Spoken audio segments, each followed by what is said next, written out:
আর জামাইবাবুর একটি আশ্চর্য গুণ হলো সে সব পরিস্থিতিতে এবং প্রত্যেক অনুষ্ঠানে ভালো মতো প্রত্যেক অনুষ্ঠানকেই সে মাতিয়ে তুলতে পারে এবং সেই অনুষ্ঠানে সে মধ্যমণি হয়ে যায় যে কোনো পরিস্থিতিতে যে কোনো সময়। এটা তার সবচেয়ে বড় গুণ। যেমন আজকে যখন আমরা বিয়ে বাড়িতে ছিলাম, ও মানে বরের পাগড়ি, আমার এত সুন্দর ড্রেস তো ওরও তেমন মানে আহামরি কিছু পরে নাই, তো বরের পাগড়িটা নিয়ে নিল, বললো যে দেখো এখন আমাকে কেমন লাগছে। আমি বললাম যে তোমাকে অনেক সুন্দর লাগছে। আর বিয়েতে অনেক মজা হয়েছে, সেও অনেক মজা করতে পারে আমাদের সাথে। তো তার সাথে আমার প্রত্যেকটা মুহূর্তই খুবই সুন্দর কাটে। সবাইকে আমরা বলতে চাই যে আমরা আসলে কত ভালো আছি, কত সুখে আছি। আর তুমি বলো।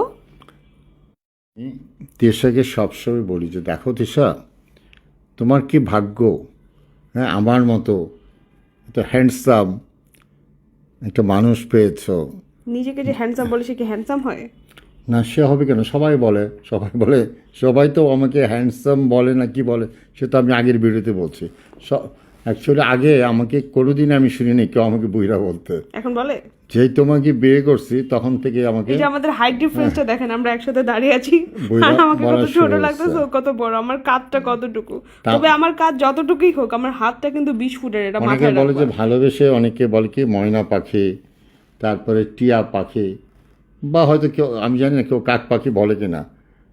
তা আমি তিশাকে বলি তুমি তো আসলে চড়ুই পাখি বা বাবুই পাখি, তুমি এত ছোট, সাইজও ছোট, বয়সও ছোট। তো বিয়ে করার সময় দেখে নাও নাই না কতটুকু সাইজ? না, আমি সাইজ তো, আমি তো অত কিছু দেখি নাই, কারণ আমি তো আগেও বলছি আমি একটা ভাবচক্করে ছিলাম, কোথা দিয়ে জানি কি হয়ে গেল, হ্যাঁ, কীভাবে তুমি আমার জীবনে চলে আসলা। তুমি আমাকে বাট যাই হোক, আমি কালো তো, জাদু করে নিয়ে আসছো। না না, জাদু করলে তুমি করেছো আমাকে। বাট আমি হ্যাপি, আমি অনেক ভালো আছি আলহামদুলিল্লাহ, আল্লাহর কাছে শুকরিয়া। হ্যাঁ, তোমাকে অনেক অনেক ধন্যবাদ, কারণ তুমি আমার জীবনটাকে অনেক রঙিন করে তুলেছ। হ্যাঁ, আমি বলতে পারি যে হ্যাঁ, আমি একজন সুখী মানুষ।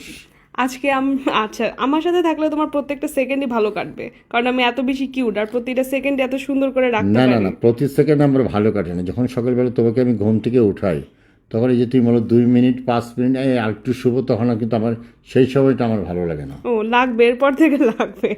আচ্ছা আমি এমন করবো না, আমি কমাই দিব। আজকে আমরা বিয়ে বাড়িতে অনেক মজা করছি, বলো। না, বিয়ে বাড়িতে মজা করছি, বিয়ের খাবারগুলো ভালো ছিল আলহামদুলিল্লাহ।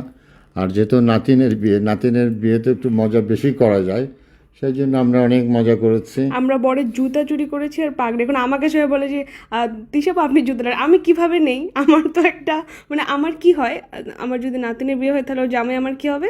নাতিন জামাই। ও আচ্ছা সরি, নাতিন জামাই। আমি কিভাবে এটা চুরি করেছি, ছি। যাক, আমাদের অনেক মজা হয়েছে। আমি অনেক দিন পর একটা মজার বিয়ে খেলাম নরসিংদীতে। আসলে এত মজার বিয়ে আমি কখনোই খাইনি, খুবই ভালো লেগেছে।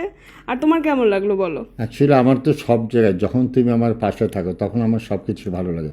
আমরা শুরু করছি নরসিংদী থেকে, এখন আসছি ঢাকা আমাদের বাসায়, দুইটা জায়গায় আমাদের খুব প্রিয় জায়গা।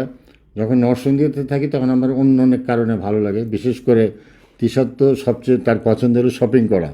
নরসিংদীতে তার শপিংয়ের কোনো জায়গা নেই, সেই জিনিসটা আমার খুব ভালো লাগে। আমি প্রি অর্ডার করে রেখেছি সব। তো আজকে 13-14 তারিখে সব এখানে আমাকে ফোন দিচ্ছে, বলছে যে মানে আপনার পার্সেল নিয়ে আসি। আমি বলছি একটু মানে ওয়েট করেন, বিকালবেলা আমি নিতে পারবো। যাক, নরসিংদী থাকলে না, এই আমি একটাই তিশাকে বলি প্রবলেম। দেখো নরসিংদী বাড়িতে অনেক খোলামেলা, অনেক বড়, হ্যাঁ, চারিদিকে কেমন সবুজ সবুজ। আমি বলি যে চলো আমাদের বাকি জীবনটা পুরো না, নরসিংদীতে কাটিয়ে দিই। আমার ওখানে বেশি ভালো লাগে না, আমার এই বাসাতেই বেশি ভালো লাগে। না, নরসিংদীর মানুষ ভালো, নরসিংদীর হ্যাঁ, আবহাওয়া ভালো, পরিবেশ ভালো, সব কিছুই ভালো। যাই হোক, কিন্তু আমার গুলশানের বাসায় বেশি ভালো লাগে। ওই জায়গায় তেমন একটা ভালো লাগে, মানে ভালো লাগে একটু কম আর কি এখানের থেকে। না, তবে ফ্যাসিলিটিস কম। না না, এখন তো কারেন্ট চলে যায় নরসিংদীতে। সেটা কারেন্ট এখন কালকে সব সারাদিন জায়গায় চলে কারেন্ট যায়। ছিল না। তবে নরসিংদীতে এখন তো তোমার বিশাল বাহিনী। না, বাচ্চা কাচ্চাদের সাথে খেলতে ভালো লাগে, সেটা ডিফারেন্ট, কিন্তু এমনি আমার এখানেই ভালো লাগে বেশি। না, সবাই তোমাকে বেশ পছন্দ করে। অ্যাকচুয়ালি আমাদের গ্রামে আমি দেখি সবাই বলে যে তিশা অনেক সুইট, এবং আমি সুইট, তাই আমাকে সুইট বলে। বলে যে মোষ থেকে বটে একটা পুতুল। আমি পুতুলের মতো, তাই আমাকে পুতুলের না, মতোই বলে বলে। মানে সবাই তোমাকে ভালোই বলে, তাই না? সেটা আমার আবার খুব ভালো লাগে। যাই হোক, সবার জন্য ভালোবাসা অবিরাম, সবাই সবাই অনেক ভালো ভালো থাকো। থাকবেন, সুস্থ থাকবেন, আমাদের জন্য দোয়া করবেন, আমরা যেন এভাবে একসাথে থাকতে পারি সবসময়। আপনারা আমাদেরকে নিজেদের দোয়ায় রাখবেন। আর তোমার এই রেড শার্টটা খুব সুন্দর, এত ঝাঁকামাকা। Thank you. Most welcome, most welcome. আমার জামাটা খুব সুন্দর, বলো। তোমার সব কিছু সুন্দর, ওকে, বাই বাই। সৌন্দর্য মানেই তুমি।